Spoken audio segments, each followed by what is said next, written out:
I just wonder, before we begin, why you are here this morning. What is it that got you out of bed on a Sunday morning, got the kids dressed, got everyone fed, got everyone loaded in the car, and got yourself out to church? What was it that you were thirsty for that got you here this morning? Maybe you have a felt need for community. You're feeling alone and you wanted to come and find some community here. Maybe you're feeling condemned and needed some assurance, or maybe you're just looking for a great experience in worship. Maybe you don't know what you need at all, but you just woke up this morning feeling, I need to go to church. I'm thirsty for something.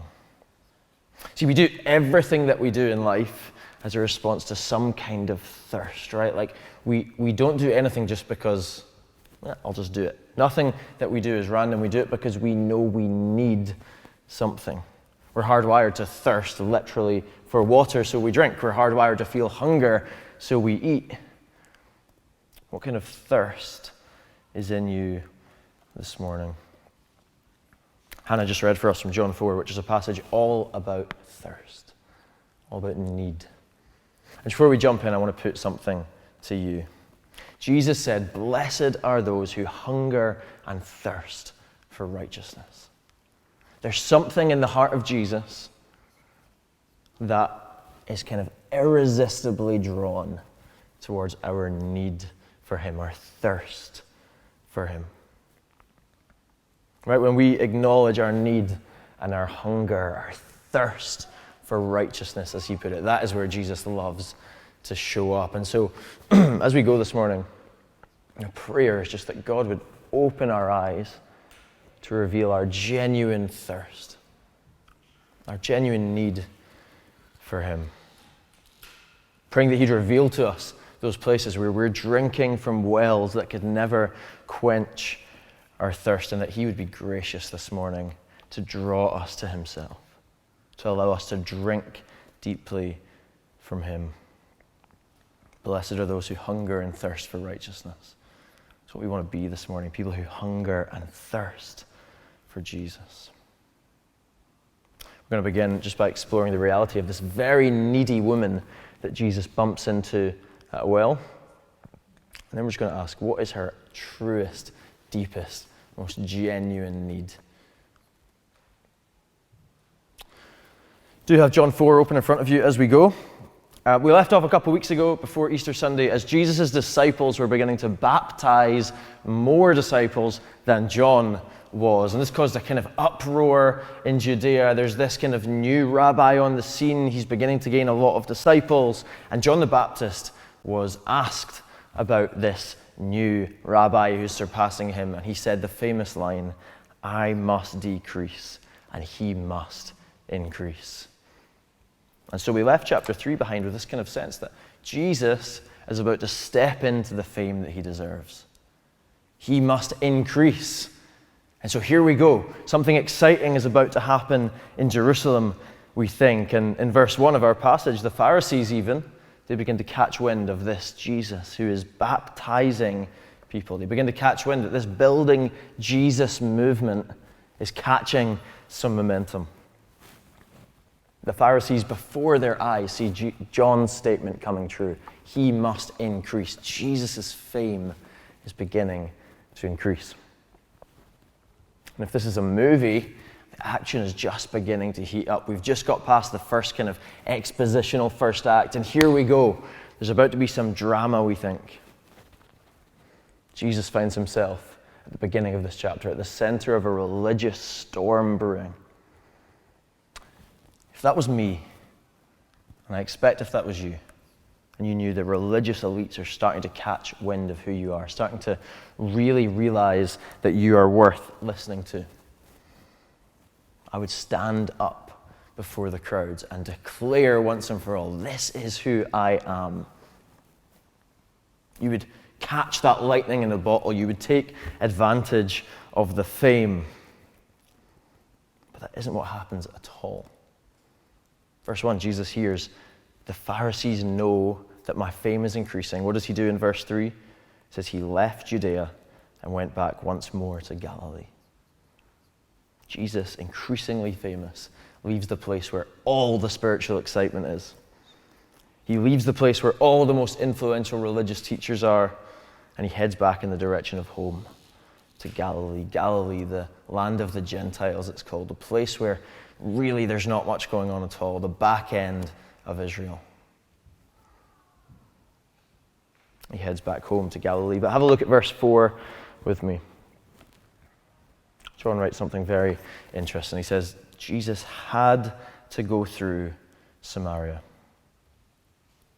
Let me just show you a map of Palestine at the time of Jesus. If you knew nothing about the religion of the religious and kind of political atmosphere of this time, you might think that what John says is geographically true. Jesus is at the bottom of this red line at the beginning of the chapter, and he wants to get to the top of the red line. So geographically, hey, yeah, Jesus has to go through Samaria. But culturally, that is simply not true. Almost every faithful Jew, especially a Jewish rabbi, they would never cut through Samaria. They would cross the Jordan, and then they would head north following this blue line. For most Jews, Samaria was not somewhere that they would dare set foot. Why not? Well, to boil down into 1 minute a very complex historical situation, the Samaritans were essentially the offspring of Jews who had intermarried with Gentiles during the Jewish exile. After the exile's over, the Jewish people come home to Jerusalem, and they don't consider the Samaritans to really be part of the faithful core of God's people anymore. They're outcasts. And in fact, in 400 BC, the Samaritans actually build a kind of rival temple on Mount Gerizim. They only believe in the first 5 books of the Old Testament. In every way, post-exile, Jews and Samaritans are enemies. There's a popular Jewish saying at the time which shows just the kind of misogynistic and very kind of legalistic culture in God's people at this time. They used to say to each other, Samaritans are menstruants from the cradle, meaning they're unclean from the cradle. They're not even worth us looking at. We should cast them away from us from the moment they're born. A faithful Jew would never feel compelled to go through Samaria. They would always go around. So John in verse 4 says, now Jesus had to go through Samaria. What does he mean? Because it was not culturally necessary for Jesus to go through Samaria. Here's what I want to put to you. Jesus was under no geographical compulsion. His compulsion was spiritual. Jesus knows he has to go this way. He has to follow the red line through Samaria. Something is waiting for him in Samaria. So Jesus, the recipient of fame, leaves the religious big shots behind and goes right into the heartland of the enemies of his people. And then from verse 5, he approaches a town called Sychar. He finds himself tired and thirsty, and we get used to this, don't we? The Son of God, the Word become flesh, tired and thirsty. Just notice there, John beginning to tease out this theme of thirst. Jesus sits down, parched, the heat of midday, sits down next to Jacob's well. We'll come back to that well later on, but for now, look at verse 7. When a Samaritan woman came to draw water, Jesus said to her, will you give me a drink? Not only has Jesus dared to enter into the land of Samaria, but here comes an actual Samaritan woman. Jesus in this moment really should just kind of keep his head down. Let her fetch her water. He can chill out, and then he'll be fine again. Instead, he turns to her, and he asks her for a drink. See, in verse 9, she's outraged. She says, you're a Jew, and I'm a Samaritan woman. How can you ask me for a drink? John just wants us to suddenly feel the scandal of this request. I just want to tease it out for you first. This woman is a Samaritan. Jesus is a Jewish man. We've already seen the severity of that. Second, this is a woman on her own. speaking to a man on his own. Now, we don't feel the weight of that at all in our day, but there is something culturally scandalous here. Later in the chapter, when Jesus' disciples return, they express dismay that he is speaking alone with a woman in the middle of nowhere. Commentator Craig Keener writes that for ancient Jews, quote, social intercourse between unrelated men and women is almost equivalent to sexual intercourse. In other words, for Jesus to ask this woman for some water is genuinely right on the verge of culturally completely inappropriate. Third and last, this woman is very clearly a social outcast.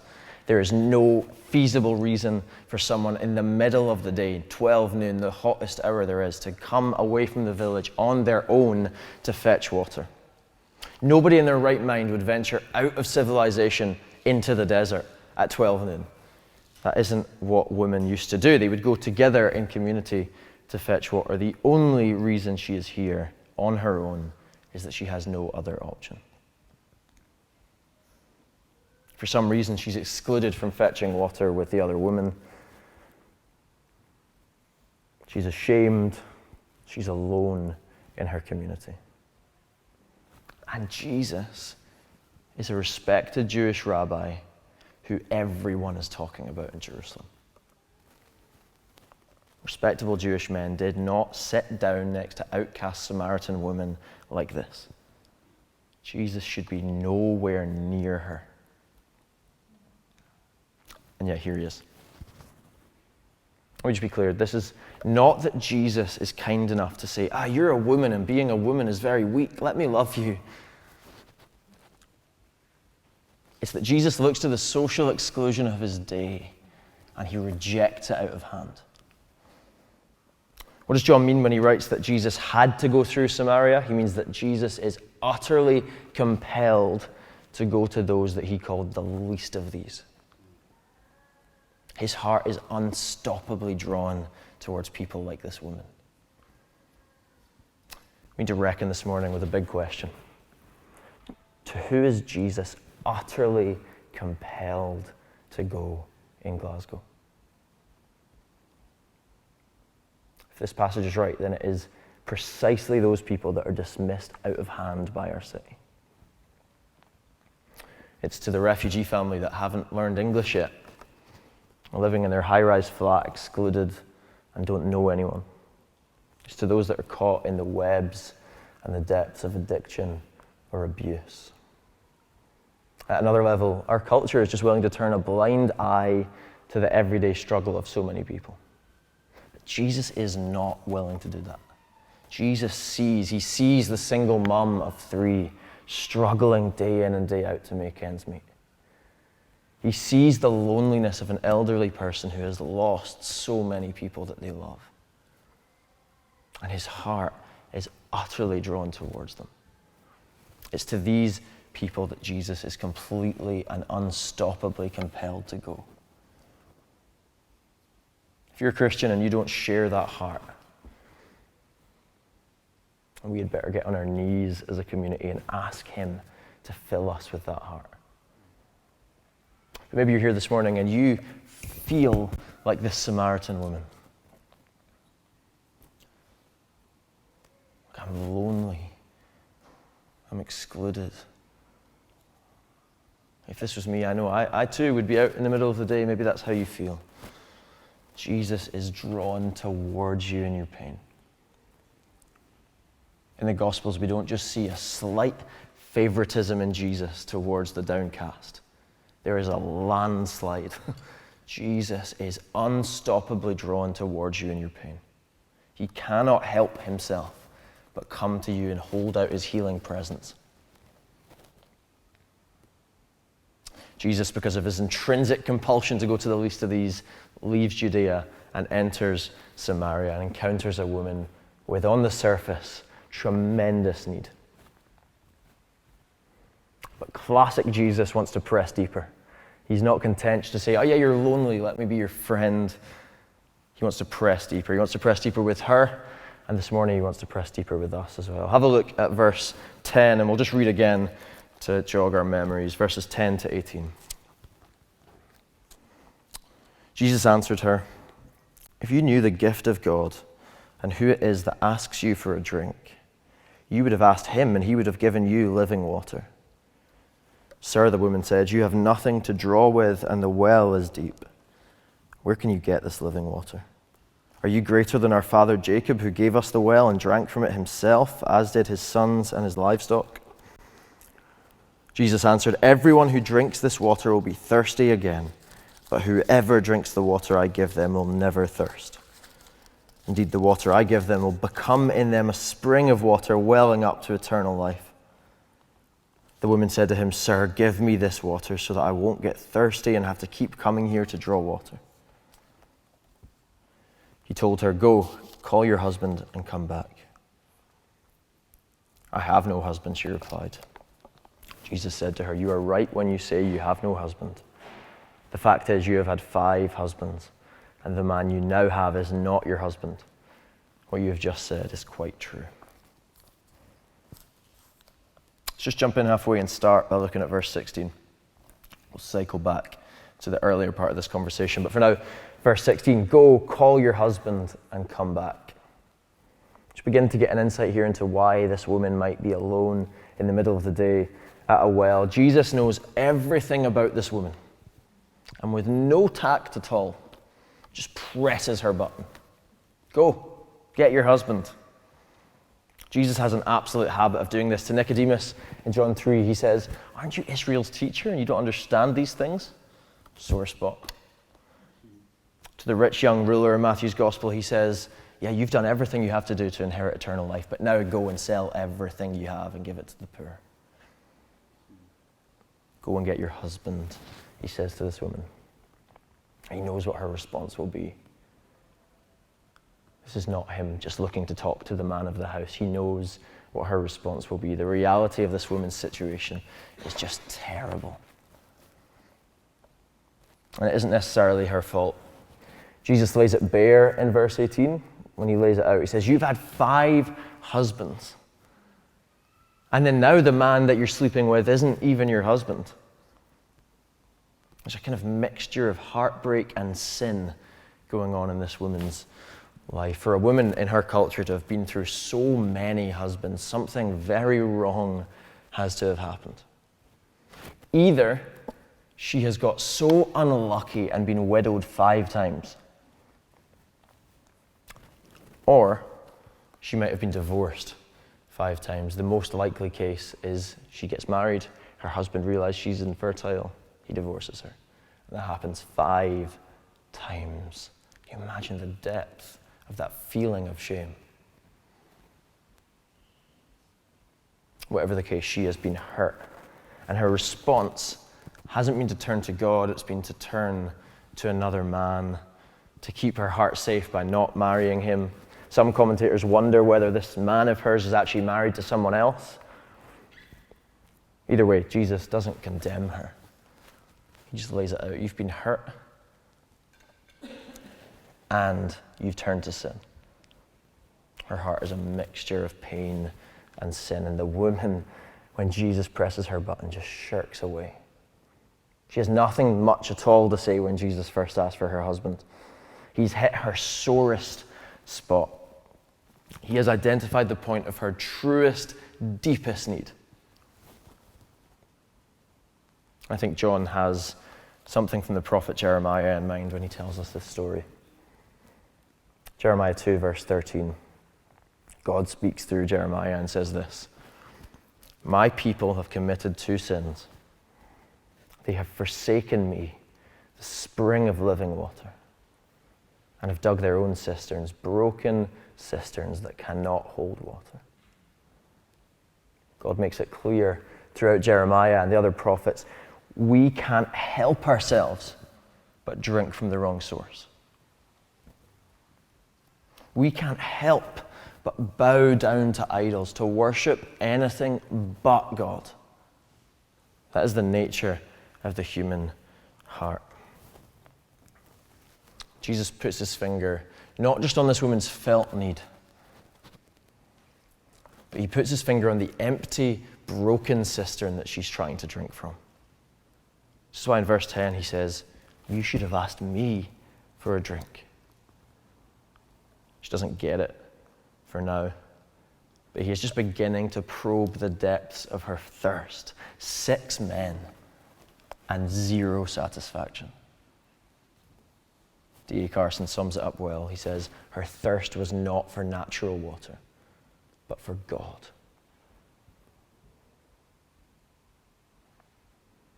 And I wonder which empty cistern you find yourself continuing to return to try and drink from. Which of those 3 kind of cultural idols of sex, money, and power have you by the throat? Earlier on in John's Gospel, in John 1, when Jesus calls his first disciples, they ask him, "Lord, where are you abiding?" There's this moment where we begin to see John tease out, Jesus abides in the Father. And now we're posed with the first time in John's Gospel where we should turn to ourselves and ask, where am I abiding? Where have I made my home? Where do I turn day in, day out for comfort and joy and satisfaction? Where am I abiding? Maybe you keep turning to the same person for sexual comfort. Person who does not care for you. Maybe you've hurt people around you in the kind of pursuit of success and wealth. Maybe you're just utterly worn down by the cares of this world. You've been hurt one too many times. You've trusted the wrong person 1 or 2 too many times. And you've been looking in all the wrong directions. This is all of our stories. We've been drinking from empty cisterns that don't hold any water.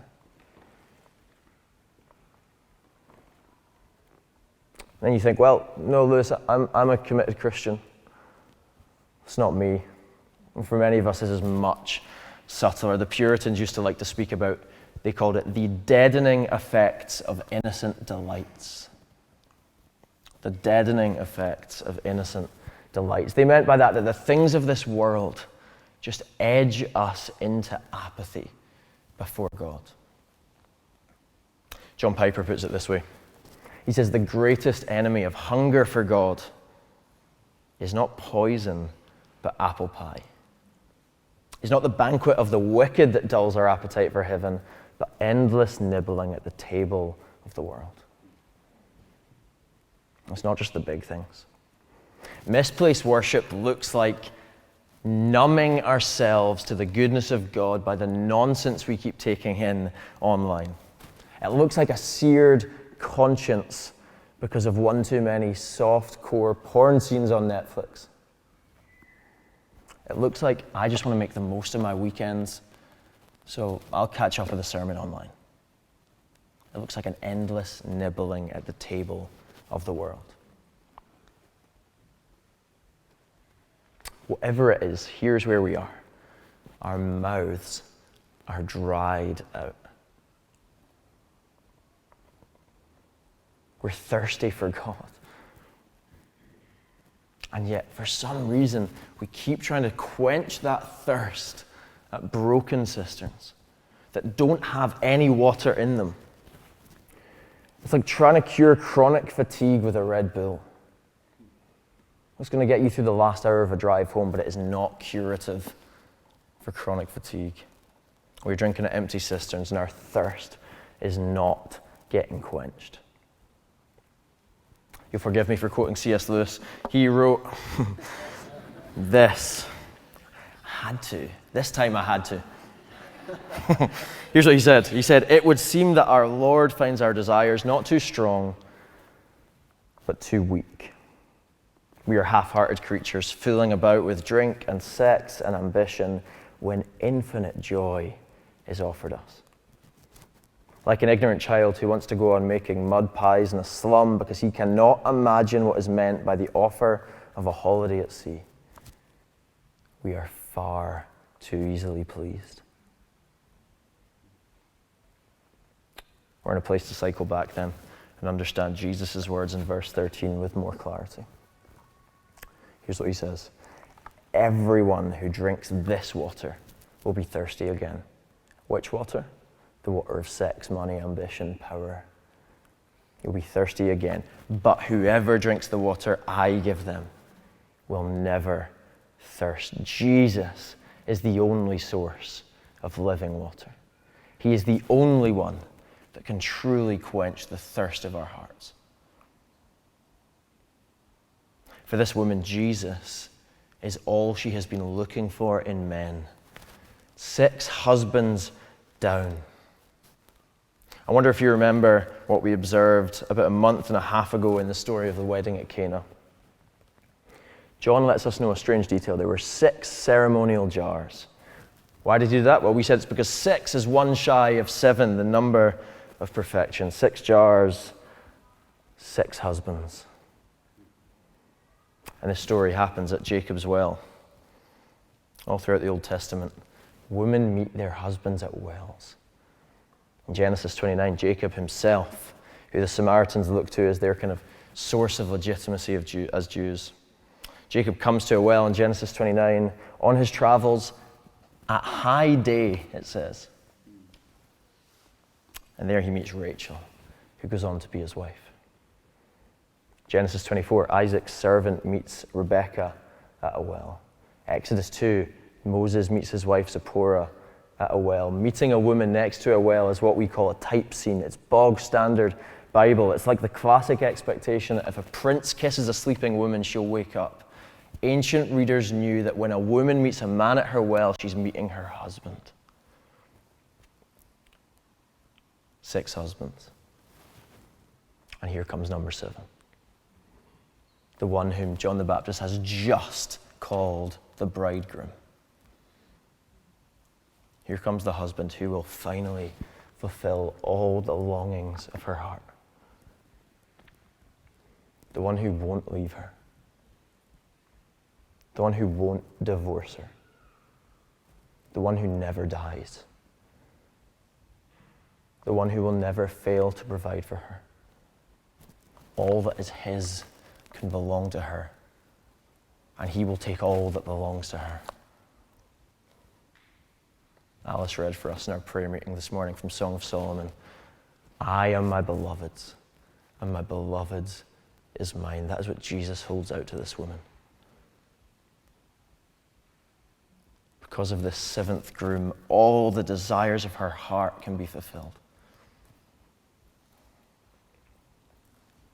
Because of this man, Jesus, all the desires of your heart can be fulfilled as well.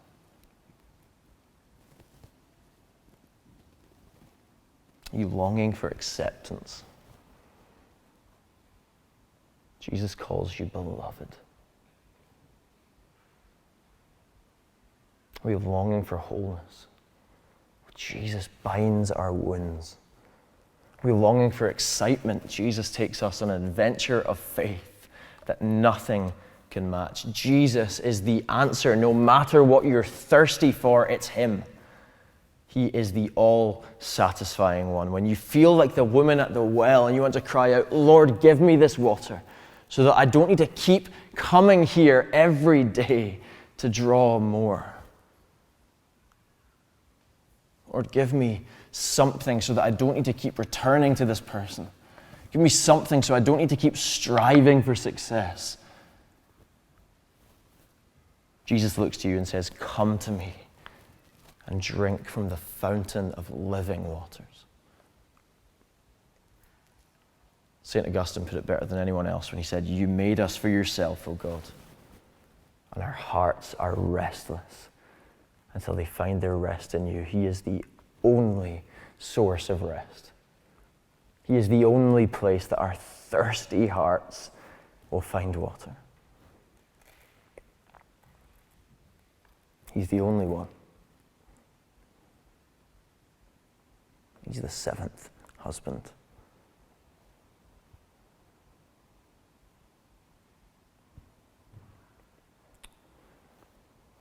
Here's how I want us to end. The woman seems to reply in the strangest way in verse 20. She just kind of seems to want to change the subject completely. Talking about her husband, and then she starts talking about mountains and religion. She says, our ancestors worshipped on this mountain, but you Jews claim that the place we must worship is in Jerusalem. This feels strange. It feels like a kind of total 180 on the conversation, but Jesus sees her question for what it is. And he says, no, you've got it completely wrong. See, she's still trying to find the source of her identity in her kind of ethnic and cultural circumstances. She still wants to drink from the empty cistern of Jewish-Samaritan debate. And here's what Jesus tells her. The living waters of true worship do not flow from Mount Gerizim. And they don't flow from Mount Zion. For that matter, they don't flow from any one place. They flow from Christ himself. Time is gone, Jesus says. Time is gone for patching up our wounds with religion. Time is gone for going to holy places. They're empty cisterns too. Now, he says, at long last, the time has come for true worship. For God's people to leave their empty cisterns behind and worship God face to face. To come directly to the fount of living waters.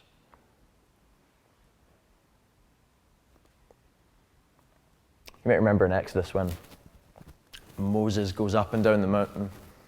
He mediates for the people.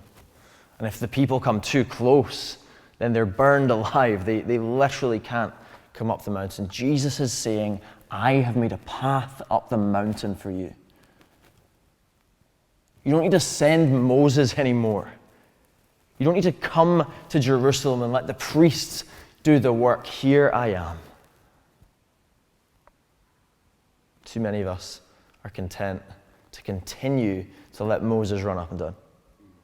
Too many of us are content to continue to try and find a kind of modern day priest that will atone for us. Jesus says the day has come when true worshippers will worship in spirit and in truth. When they'll come directly, unmediated, before the throne of grace, boldly, without hesitation. This morning, we come in the spirit and in the truth of God's word. Not hedging our bets, not kind of trying to bend God's arm to win him over, not trying to bring a sacrifice. True union has come. We have full access to God because of our bridegroom, Jesus. All that is his is ours. We think, Lord, I've sinned. I'm like this woman at the well. He says, yeah, I know you've sinned. But Jesus, in whom you live, never sinned. All that is his is yours, and all that is yours is his. I am my beloved, and my beloved is mine.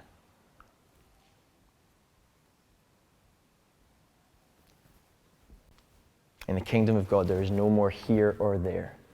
There's no more Jew and Samaritan or male and female. There's no more included and excluded. All of us in Jesus of Nazareth can be one. Because he looks to this woman and says, verse 26, I, the one speaking to you, I am. For the first time in John's Gospel, Jesus gives himself the name of God. Ego eimi in Greek, I am Yahweh in Hebrew. Jesus says, I am him. The one looking to you, I am.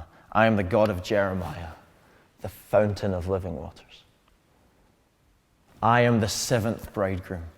I am the end of your thirst. We're going to continue worshiping God now.